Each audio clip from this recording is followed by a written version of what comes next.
Hello, hello. Heather Jean here with another episode of Confidence Through Cabaret. All things confidence is what we are talking about on this podcast.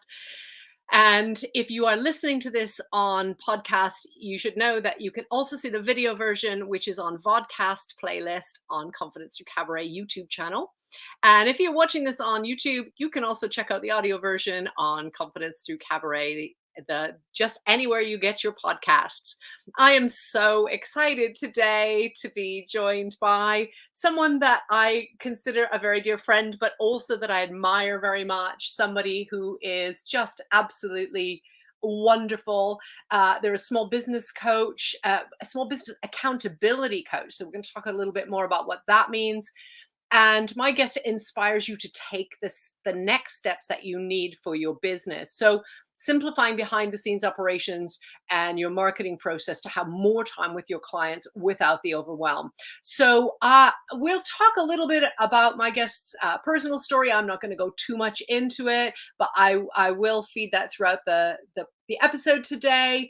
But just one point to note, after a retreat in Portugal in 2018, my guest was inspired to offer more retreats, and we all need retreats, right? So this retreat is for women and business owners going to Portugal and is in September 2022. Please join me in welcoming to the show the wonderful Carol Clegg. Hello. Hello. Lovely to be here. Thank you. This is exciting. What a good way to start the week on a Monday, right? It is. Yeah. Now you are in the United States. I am. Mm-hmm. We are hours apart right now. We are. It's the start of my day, and I guess getting into the relaxing part of yours. And afternoon and early morning here for me. I'm in New Mexico, so that is mountain time for most. But yeah, lovely to be here. Beautiful. And it's really funny because we're kind of covering the globe in this episode here, because Carol was born and raised in Cape Town, South Africa. It's such a beautiful place. Mm-hmm. And went for New Horizons and went to the United States. And then you lived abroad. I love this.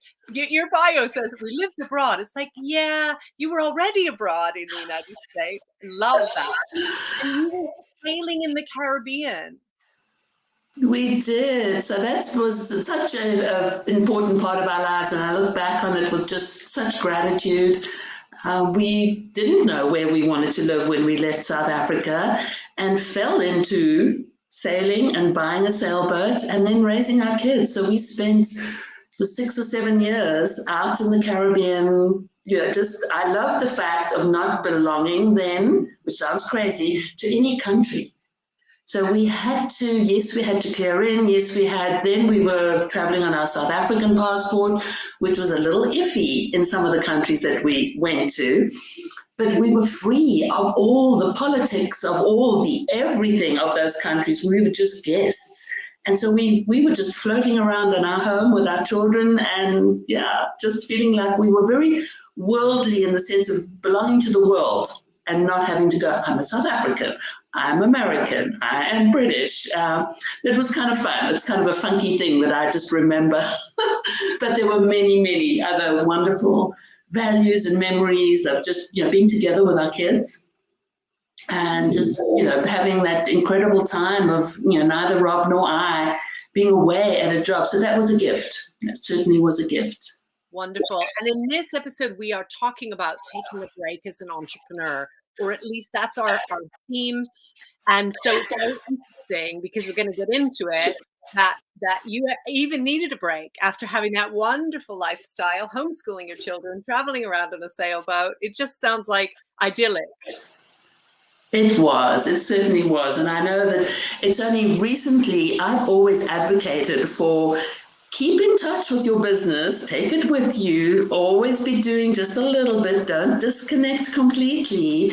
And I had just come back from 2 weeks in Portugal where I did disconnect, and it was like, oh my goodness, this is an eye-opener. Why have I been telling people that they need to stay connected as opposed to telling them perhaps how to put things in place prior to going that everything is taken care of to the best of your ability, and then telling your clients you're away, you're not working, and just taking an absolute well-deserved break. You know, we tell others who work in corporate, how many weeks leave do you get? Oh, well, you don't get enough. If you work in the US, you take your 2 weeks and then you squeeze everything in, and you probably take your computer and your cell phone and everything else with you, and you stay connected. And I just think the importance of really disconnecting, as we were talking about earlier, putting that phone away, putting it in the safe, perhaps, in the putting it under the bed. I don't know. But I am now changing my mind, which we're allowed to do, aren't we, Heather? Well, you are. So I think it's difficult now because we have the smartphone. And I think, I always have my phone because I need my children and my dad to be able to get hold of me. Mm-hmm. I won't travel without it. And I know we used to survive without it. I know my parents used to take a holiday and without phones, and, but the temptation is then, because you have a phone device, it's also connected to all of your socials and your email and everything else. So it's too easy to jump onto one of those socials or see a message pop up. How do you do that? How do you have your phone but still disconnect? And the other thing I wanted just to add to that is, of course, taking photographs. You know, we don't lug a camera around for most of us. We are very happy with the capabilities of our phones to take some excellent pictures, and I love taking photographs. So, yes, I did have my phone on me for that sense that I had to take photographs. But I try to, and that's kind of interesting because my husband is not on social. He's not on his phone. He's not on anything. So we have this complete contrast to me being involved in marketing, just like you, Heather, needing to be connected. Yes, I want to know where my daughter is. But yes, I do marketing for clients. I have to be connected. But it helped having him with me and respecting that boundary that he has.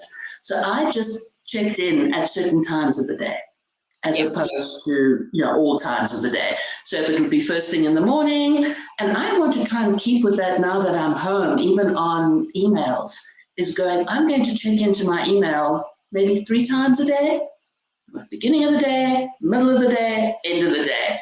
And even thinking of putting something in my signature. I did that when I was traveling, saying that when I return, I'm only going to check emails X amount of times. So I want to try and implement that.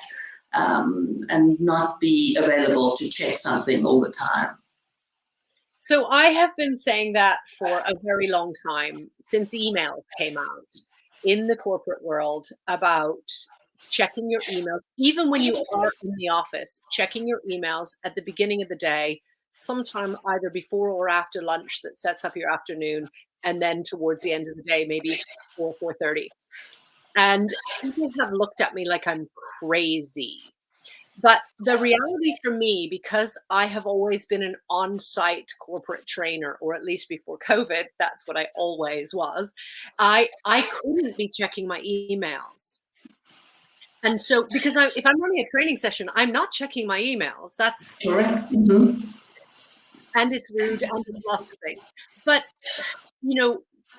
the the times when I wasn't in the training room, if I was always responding immediately, then when I was in the training room or running a conference, I wouldn't be available. And so I wasn't managing people's expectations properly about what I want.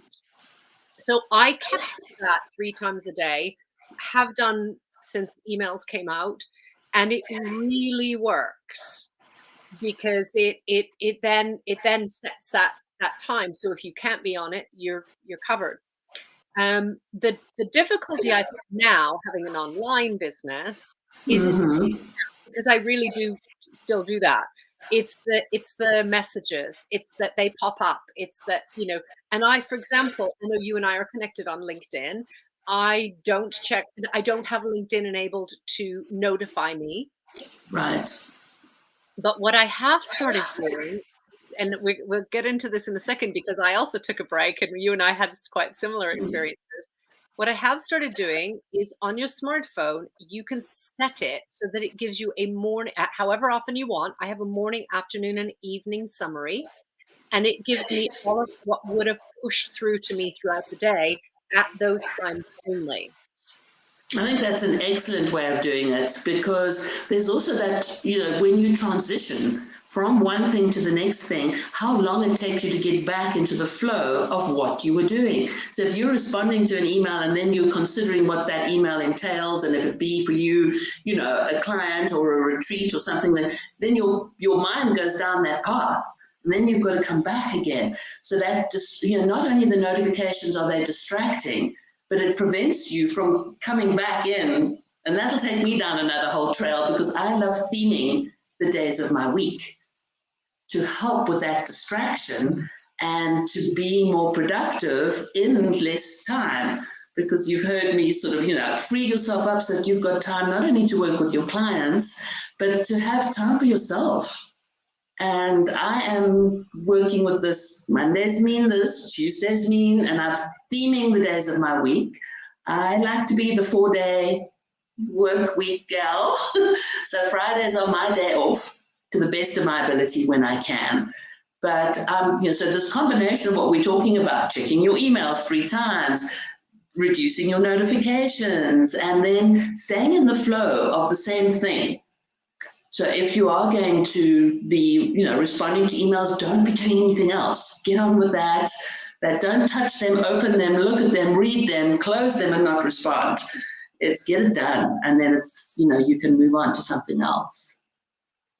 Yeah, and in that case, then if you have your notifications, then you can allow some flexibility. Let's say in the afternoon. I know not everybody is watching this on video. I'll just show you my screen. So this is just popped up in the last afternoon summary, right? And that tells me everything that would have popped up, and then I don't have to see it throughout that. So I can plan my morning. I allow some flexibility because I know that's coming, and then I have time to play with that, and then I schedule it. Because if you're scheduling a full-time day, you're never going to get it all done. Absolutely, yeah. And then you beat yourself up for not getting it all done. So that puts more pressure. I know that they talk about the importance of your calendar and blocking everything in your calendar, and I do go with that. I do have, but you have to have flexibility. Yeah. So what are your themes? How do you theme your week? So Mondays are podcast days, podcast production day for myself, for our podcast, Connect, Inspire, Create. Love to try, if I'm going to be a guest, to try and bring it in on a Monday. So, and then admin. I'm a Monday fan, so I love Mondays. It's kind of like this refreshing start to the week, and let's get going and pop everything in.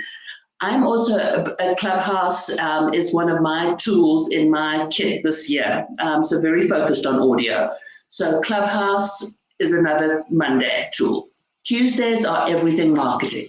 So I can create on Canva. I work with my clients' marketing. I look at my own marketing. And then I have Wednesday to work with clients. And try and structure that in. Thursday, I come back to Clubhouse because I do audio again. And I'm also now breaking it up into a morning routine and then an afternoon routine, and try and bulk things together that flow, but leaving some gaps, because there have to be gaps. Things happen, or you suddenly want to do something different on a certain day. But at least I wake up now. I guess I'm becoming very attached to Tuesdays because I love marketing. Tuesdays are my marketing day. That's it. And then we have our mastermind with yourself and the other lovely ladies, on a Tuesday, and that's in my afternoon. So just being aware takes a bit of pressure off thinking, oh, what am I doing today? What's on my list? Yeah. So do you schedule your socials so that they're all done for the week, and then that's one of the activities? Correct. Yeah, that's what I like to do. Yeah. So it's interesting because you and I have been on quite parallel journeys about these things. I used to schedule everything. I prefer not to schedule my socials. I prefer to be more random and see how it feels. If something a good conversation comes up on the Monday, I want to go deeper into that conversation. That becomes the Tuesday. I haven't planned what I'm going to say. I have a template that's Right. structured for the week. But if something goes down on one day and I want to get into it further, then that comes in the next day. And that's great. One does need, because some things happen, they're live, it's happened right now, it's important, you want to share it. It's showing a little more of you, which is important. So I guess there's two sides to it, because people that want to get to know us need to know a little bit more about us and so what's going on in our lives. And then there's things that are happening if you are launching a product or launching something new, and I know you're planning a retreat, then there's certain marketing that you want to do that's focused on that. And to me, that can be planned. Yeah, and I think it's beautiful what you're talking about with the morning and the afternoon, because you could, if this is all too flexible and you're listening to this thinking, how could I make this work for me? You could say, mornings are going to be a bit freewheeling, but afternoons I'm going to structure in a theme for each afternoon, or to make it work for you, because Carol and I are very different in our approach and in our experimentation of things and what works. But it is about finding what works for you. And I think that if it's something that's too rigid, then question what makes it too rigid. For example, sometimes my failure to be rigid about planning my socials in detail are procrastination, and sometimes they're flexibility, and it's just really knowing what that is.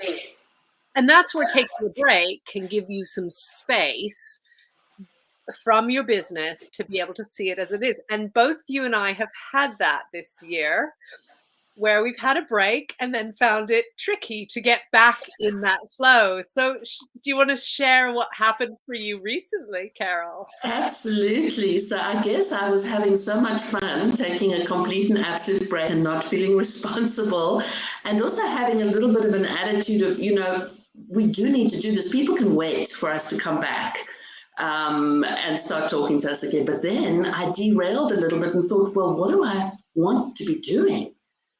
What do I really want from my business? What do I want from my retreat in Portugal? What do I want for me? What do I want for my life?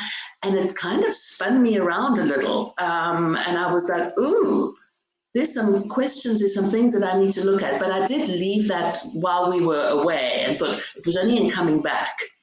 Now, I know that whenever I have traveled, and I'm sure other people find the same thing, you do need to give yourself space when you come back, because there's kind of this disappointment of like, yes, I mean, I love my home and I love being home, but you've got to give yourself that space, as opposed to jumping straight back into the office and straight back to work, which I don't know how corporate people manage that when you've got to report to work on Monday. But I just found that first week I had to be gentle on myself because I was confused. And I had to sit in that confusion and allow it to be. And then I just had to allow things to come to me. And it did. It came to me that my retreat needed to change into being something more manageable, because I really wanted to happen. And so I took this 10-day experience, broke it down into 4, went to where I'm hosting it, who offers everything, as opposed to me adding all these add-ons, and that's simplified. So I think that's the thing that came out of it when you asked me earlier, is I wanted to be even more simple. So I decided this accountability coaching is what I am passionate about right now, is helping people find accountability for the actions that they want to take, and let's do that short and sweet. And so that's what's come out of my break, is simplifying the 2 legs, I guess, of my business, to accountability coaching to help you reach your goal, and my 4-day wellness retreat. And yeah, that's where I'm at the moment. And I think for me, because I had a break in January, and because it wasn't a holiday, right, because I was going in search of my son, who I hadn't been able to find for 5 months, and I found him. And then it was wonderful, because we had some time together and we worked through some things. Because when I say we worked through some things, I helped him navigate some of the mental health stuff, which is difficult to do when you're 21. It feels like it's forever, or it feels like you're the only one, or it feels like lots of things. And so having been through all of that, I of course felt so much relief and so connected. But then all of the aftermath of everything I had held in poured out, and that took about 6 weeks to really kind of like let all of that happen.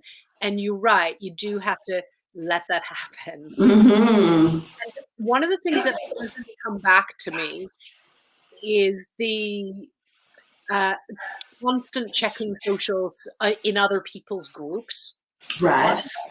I paid attention to and responded to every single notification throughout any day. Exact opposite to how I manage my emails, and completely against my own advice. And yet, I haven't returned to that. I look at the notification if it doesn't immediately grab me, if it's not something that I want to know about or am engaged in. I just don't click on it. Right. There's clickbait out there. It can really eat your whole day. Right. And I think that, we have to decide what is valuable, not only for us, but what we're giving back. So there needs to be double value, a return on investment of where we spend our time. And I think that for any small business owner, you do really need to look at that and not feel guilty that you need to show up everywhere. It's, you can step in and to that selfish area. I guess it then comes to boundaries is, we do need to have boundaries. We need to offer value and, yes, help answer people's questions, but there needs to be a give and take. Yeah. People can't just be taking from us all the time and getting information. It needs to be a two-way street. Absolutely does. And I think that's the bit. I felt like if I didn't respond to every notification, the social, I didn't really think this. It felt like it will miss me if I don't. Right. I felt indispensable to it. Right. Yeah, and it's easy to get there. I was, exactly the same thing. And I think it's when you take this break, and as you had yours, which although it wasn't a vacation, it forced certain circumstances, and then you suddenly looked at a new sheet. Yeah. And I love that. I think we all need new sheets. Mm-hmm.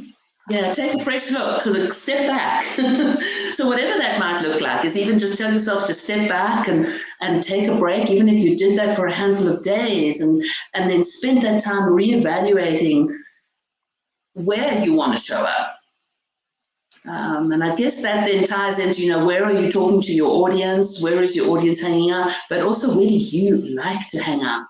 Because when the two marry together, then you're enjoying your time, you're showing up authentically, and you are serving the people that you want to talk to. So we can't be everywhere. No, I have a tendency to do that, to be on call people all the time, and and always be available. And that's an old habit, and that is something that I can promise you is not sustainable, because I have tried many times. It's just not sustainable. Yeah. And I think if when we think about social media, or we think about emails, and we think about slowing down how many times a day we're checking them, or having time off of them some days of the week, then if people really get hold of you, they will. Absolutely. Mm-hmm. One of the other things I like to do with that is to communicate. This is beyond social media, but finding out the preference for communication style does help.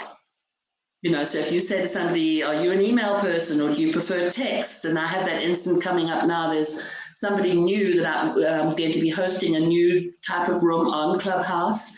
And so in our discussion of getting to know each other, it was, well, what is your preference? 1, 2, 3. And the interesting thing was her emails were last for her. Preference for urgency was a text message. Second was messaging on Instagram.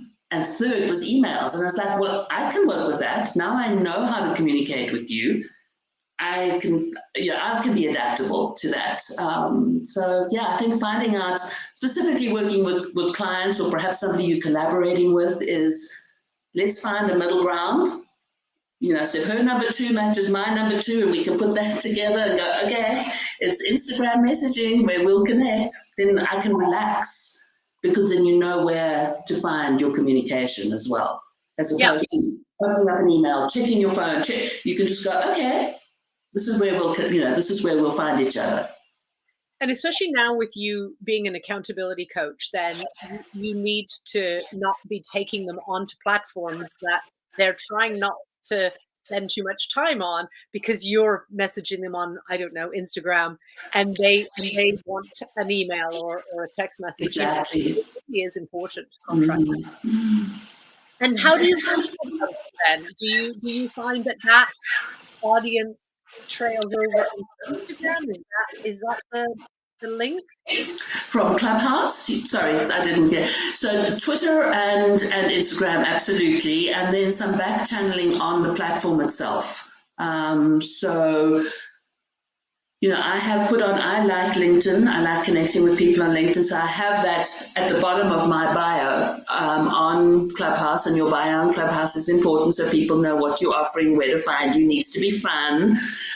But yes, the DMs on Instagram seems to be probably the biggest part of where the conversation continues. Right, and that's the biggest piece of, or I say biggest, most consistent piece of advice I hear social media experts talk about is start with one, no more than 2 platforms. And so because Instagram is my secondary platform, and I've spent a lot of time on Clubhouse, I love Clubhouse. I could be on there all the time. And I made a lot of good friends on there. But the follow-on was into Instagram, and it meant that Clubhouse and Instagram were becoming my 2. But I need to be on Facebook. That's right. Live. And so it's really about managing that as well. And so if you're listening to this and you're thinking about, what are my 2 prominent platforms, if Clubhouse supports Instagram and that's not your main ones, then, think about a different way of reaching your clients. Maybe it's email and Facebook or Twitter or, whatever it is. I have just noticed yesterday, kind of by accident, that Twitter has a live platform feed as well. Yes, I do. Because Twitter's not my thing. Immediately when I heard about it, I thought, oh, now I want to go on there because I love going live. And you can't go live on all those places because then right. Yeah, no, I definitely agree on the going live, because that was my theme for 2022 was audio. Let's go live, and I think that's important because people can get to meet you, get to see you, get to hear you. We're not all gifted with the written word, and you might put something out that doesn't sound the way your personality is. And so my focus this year, so I also tried, and I'm trying to think of the other platform, and now I'm losing my voice. There was another one that came out, which was an audio platform, kind of like Clubhouse. It was actually out of the UK. And you were able to just pop on and talk and just keep talking, and then people would pop in to join you. But it just didn't work for me. And was, well, you give it a try, try something, give it more than a week, but then let it go. If it's not going to work for you, just let it go and be okay with that. Yeah, and that's okay. If people were messaging me from Clubhouse, because I was on there a lot, people were messaging me on Instagram then, and I'm not on Instagram often enough to be having those conversations. So that drew me to Instagram, and it really is important to find your place and where your audience is and where you're comfortable as well. I know Facebook better, so that's possibly why I have this belief. Maybe it's not even true that Facebook is where my audience is. But you also, do you use the Twitter platform as in the recording? No, I don't. I popped onto them. They call it Twitter Spaces. Is one. I don't know if that's what you're referring to. Is the Twitter Spaces where you can jump into an audio and join the conversation. I've popped in a few times to listen, but I just haven't found my footing there. I haven't found the schedule when I only come on occasionally, and it's the room that's open at the moment, and so I haven't found a way to sort of bookmark what might be interesting. And then it's just too exhausting because I'm on Clubhouse. So, I'm part of the Women's Wisdom Club, so I have some commitments as a moderator to support others, and I'm going, Carol, keep it simple. So Twitter for me is news. That's where I jump in to, and then I've made connections there that have spilled into other areas. So they've become guests on my podcast or vice versa. So there is an ability to build a community there. But yeah, it's an interesting platform, but I mainly go to it for my news. Right. And so when you're having a break, because that's, we were talking about before about having that break, does that include cutting off the news? Yes. Yeah. You see, I'm not a big news person anyway, at the best of times. Don't watch, don't turn the TV on. I'm not even a movie person, which much to the disgust of my family. Fortunately, my husband and my daughter love movies, so they can watch them together. But yeah, I don't need any of that. Yeah. So that makes it easier. I think that is my favorite piece of advice around kind of embargoes of information overload. I stopped watching the news. I can't even remember how many years ago, but I use YouTube for my news. Interesting. Because YouTube, I subscribe to the Canadian news because I'm a Canadian living in the UK, so I don't get a lot of that news. Right. So I can get my, if I see there's a story, if I see that there's, I don't know, a storm happening in Canada, I will just get the 2 or 3 minute news segment on that. Right. I've never thought of that. So yeah, I know we use YouTube for so many wonderful things to educate ourselves, to learn how to apply or do something, teach ourselves, and then inspiration. Yes, so that means that I can filter out all of the news that I don't want to see or any of the stories. I just delete those, and then I just pick up the stories that are relevant or for me. Yeah. So there are a lot of ways around it to kind of cut out a lot of stuff that you just don't need. Mm-hmm. Yeah. But I think, if you try and reevaluate your business and the things that we've been talking about there, I mean, boundaries is like, that is for me the holy grail of it all, is having those boundaries. And sometimes when you take a step back and then you go back into it and think, I don't want to do this part or this, I need to outsource this or stop doing it or change it or what. That's when you can really see those things, is when you've had a break. I agree. So, we were talking before we started recording about how long that takes, and for me, it took a good 6 weeks to get back into it, and even then, I didn't fully get back into it. I hope that you never get fully back into it, because I think the things that you get back into are what you should be doing, and the rest. Let them go. Yeah, I know. As soon as you said boundaries, that just resonated. Is that we have to keep visiting that and keep giving ourselves permission to go. What can we let go of? Let it go. Yeah, for sure. Carol, what's your favorite piece of advice that you've ever had? So somebody has given to me? Or you found? Wow. I know that I said, I don't think I necessarily have a favorite piece of advice, but one that I am learning to apply at the moment would be listening. I think that you learn so much more just by slowing down to listen, not complete somebody's conversation for them, not to jump ahead to say, think what you think you should be thinking, but just slow down, drop the judgment, and just try and listen. Yeah. I'm so happy you say drop the judgment. I love that so much. And when we were first putting together Confidence Through Cabaret, it was really based on the foundations of cabaret translated, showing up in your spotlight, owning your space, raising your voice, sharing your message, all of those things. But one of the things around cabaret and being a member of an audience or a performing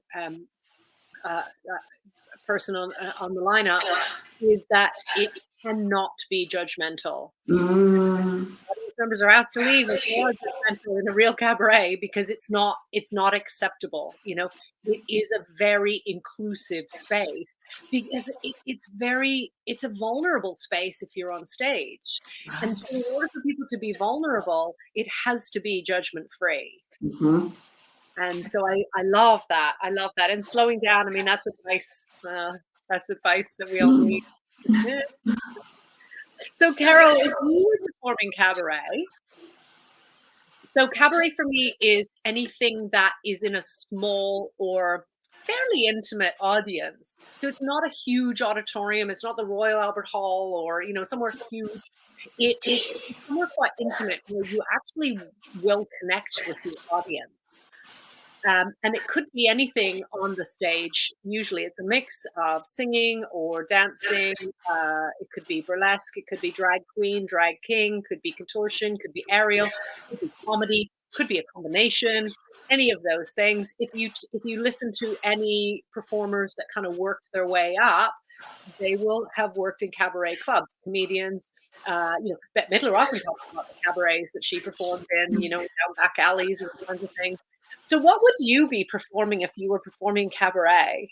Oh my goodness, that's so easy to answer because it's something I would love to learn how to do, know that I can't do, but I'd want to sing. Ah. So, yeah. Well, you can sing. Say that again, sorry. You can sing. Yes, and that's probably something that's going to be on my bucket list. I don't know, somewhere along the line that I would love to perhaps take some lessons and just have some fun with that and explore that. Because I guess it ties back into the audio somewhere. That using my voice, could I use it to sing? Could I be taught to sing? And I know I could be taught to sing. So, in another world, I would sing. Would I dance? I love dancing, but I don't know. I hadn't thought of that. But singing was the first thing that came to mind. Amazing, amazing. I think for me, because I don't sing in tune, I don't sing with the right amount of rhythm, and I've said this many times. As a paid performer, I do not dance with rhythm, and yet I still dance. And people would, you could. There are certain styles of dance that wouldn't suit me because you need that rhythm, but I still dance. Right. And I still sing. I don't sing publicly. I sing in my car, but singing is important for us. The vibration that happens in our skeleton, it's very important. The chance to breathe properly, the chance to exhale and put that sound out there without judgment, because we're back to that again. Mm-hmm. For me, then that it is important that we all sing because it's an important expression. But I get what you mean about having some fun with, learning to sing in different keys and so on would be helpful. And what one would you have on stage with you, Carol? What one prop would I have with me? Mm-hmm. A hat comes to mind. I don't know why. What kind of hat are you thinking? It's going to be a wide-brimmed, kind of elegant hat. I don't know. That's just what comes to mind is an elegant hat. And I'm not a hat wearer. I occasionally wear hats, but an elegant hat, crisp and white.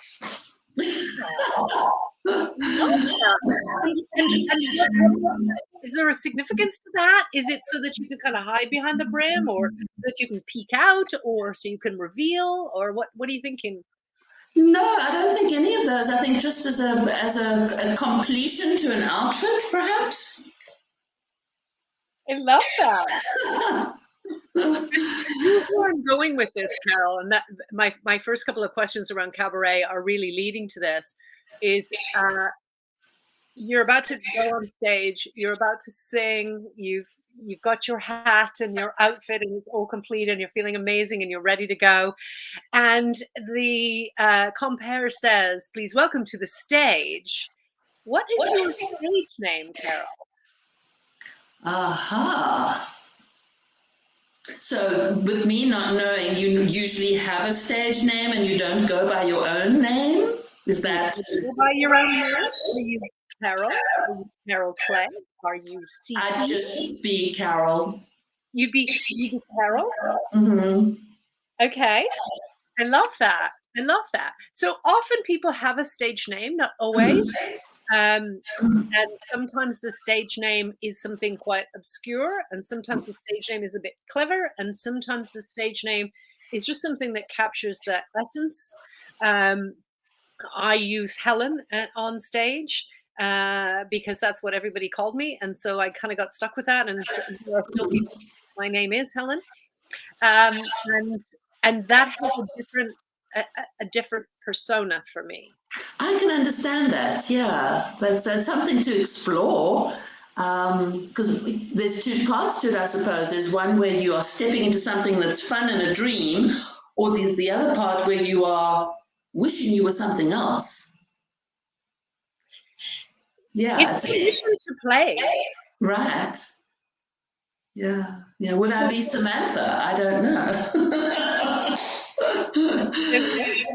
So, but what's interesting is that a lot of times when people have that name that comes to them, Mhm. they kind of put that down. Like maybe you would be, I don't know, Queen Carol, let's say. Right. A lot of times people will say, oh no, I couldn't possibly say Queen. And they Mhm. finish that. Mm. And it's important that that energy that comes through when we're about to step into our spotlight and we're feeling complete and we're ready and we're about to perform and connect with an audience, Right. ultimately, Mm. vulnerably, hopefully non-judgmentally, that expression of ourselves can come out. And sometimes our own name, like for me, Heather is a lot smaller. Helen is fierce. Helen is filthy. She does whatever she wants. It's spontaneous and random and all kinds of things that the conditioning of Heather, the programming of Heather doesn't allow for. Interesting. And I can see that. I mean, how fun. How Mhm. fun. Yes. And you'll find, a lot of course, performers will change their names, in Hollywood and so on. And that's for a couple of reasons. First of all, sometimes that name might be already registered with the union, but also because there's a different, they want that separation between that boundary between Right. life and their own personal life. They don't want to leave that name behind. And they, Love it. Yeah. yeah. And sometimes it's a change in spelling that's kind of like, there's two sides. But yeah, no, an interesting thing to think about, that's for sure. Yeah. And I think, Samantha, if you had that persona, Samantha wears a hat differently to Carol. Do you know what I Oh, mean? sure, absolutely. Yeah, no, as you're talking about it and unpacking this, and then you can start to explore that permission that you could give yourself. You know, for me, not having been on stage or not involved in that, it's a new, which I love learning. I love learning, so I'm learning something new here. So it's a thought process to now consider. So yeah, maybe I should be Samantha on my podcast, right? I mean, it can just be something that's in our own head. It doesn't even have Right. to be something that we say to others. Mm-hmm. You know that I do a Yes. lot of work with imposter syndrome and the inner critic. And Right. one of the key tips around that is to name that voice so that you Yes. can talk to that voice. And you can say, "Thank you very much, Donald. That's my name. That's the name I use because I like to make it a cartoon character. Thank you very much for that warning or that protection. I've got this. I'm fine. I'm good to go." And I can talk to that as if it's not it's not me because Mm, then I can go into a situation without all of that. I can quiet that voice. And right. for some of us, just giving that name of voice, sorry, that voice a name, I should Right. say, is a way of kind of being able to go, hold on, stop. Because our name it's helpful. Mm-hmm. I won't interrupt somebody, and we're not supposed to interrupt people, especially when we're listening. But if I wanted to interrupt, I could say, Carol, could I just add in here? And that name makes us go, oh, that's me. Absolutely. And Yeah. so with the inner critic work and the imposter voice, then giving that a name is great because that lets us quieten that down. Right. And the same with the stage name. It's that okay, and you try this. There'll be a different way of talking to the Carol with the hat Yeah. and the singing and the stage. Right. When you're kind of going, oh, I don't know if I can do this, or oh, if you go, and then you imagine, you don't have to say it out loud. If you imagine the Carol with the white hat that sings on a stage, then you can say, yeah, I can do this. And it Yeah. will be a different energy and a different strength. Yeah, no, I think this is wonderful advice for your listeners to think about naming both on both sides, as you say, the imposter syndrome, and then from the positive side, that there's two avenues to explore. Yeah, it's very interesting, but there will be times when you talk to yourself and you probably I have this in my head. I can hear my mother's voice when she says Heather, it's like, oh, that's a different voice. I'm being told off I've done something wrong here. It's that, right? All of Right. those voices and how we connect to the energy around it. And it's so important for me. And, I know your retreat is coming up. You're going to need energy to show up. You're going to need energy to connect with people and create the space and the environment that you want to create. And it's letting that energy come through, especially when you're tired. Right. Yeah. No, excellent advice. Thank you. So Carol without the hat, tell us a little bit about your retreat. So what it is going to be, there is this gorgeous space called Quinta Cabalas, which is set up with a beautiful old barn. They've renovated into a yoga room. They have a spa, they have meditation, they have horses there that they use for therapy. They have a kitchen with some cooking classes going on. So the plan will be in the morning to spoil ourselves with some of these available services, and then in the afternoons to be business hat on, and we will have a coaching on vision boarding, some marketing, and then a mastermind. So that'll be on the Thursday, the Friday, and the Saturday. Each afternoon we'll have time to work on your business, but the mornings of Friday and Saturday will be times to spoil yourself and relax. And then we wrap it all up on the Sunday and just hopefully go home feeling totally inspired, rested, and focused. So that's the plan. Perfect balance, right? Especially for people with businesses. And I love that you're creating that space for people to have a break, because then they're going to be able to get some distance like we've been talking about here and be able to see their business and see what their way forward is.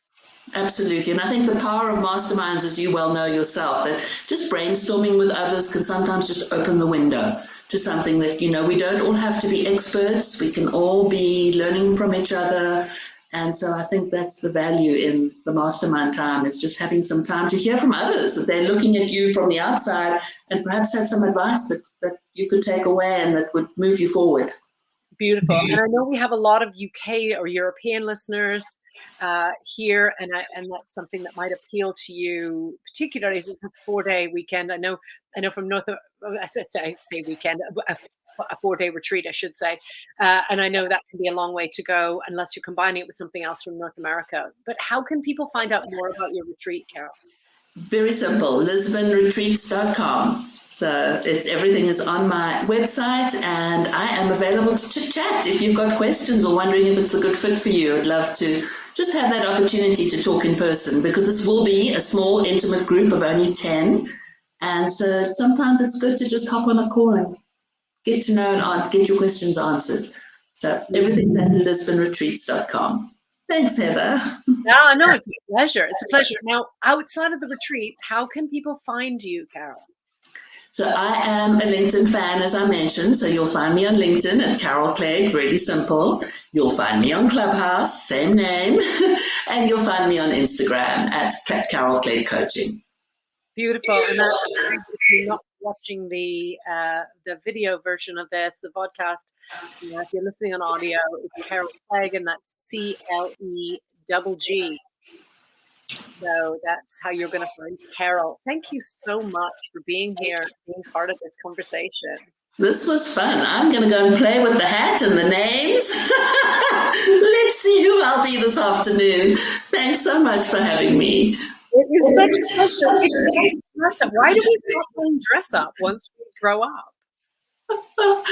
Absolutely. I think we'll have to make that for our next mastermind. We'll have to dress up. We'll have to put a theme. I love a theme. Always for a theme. No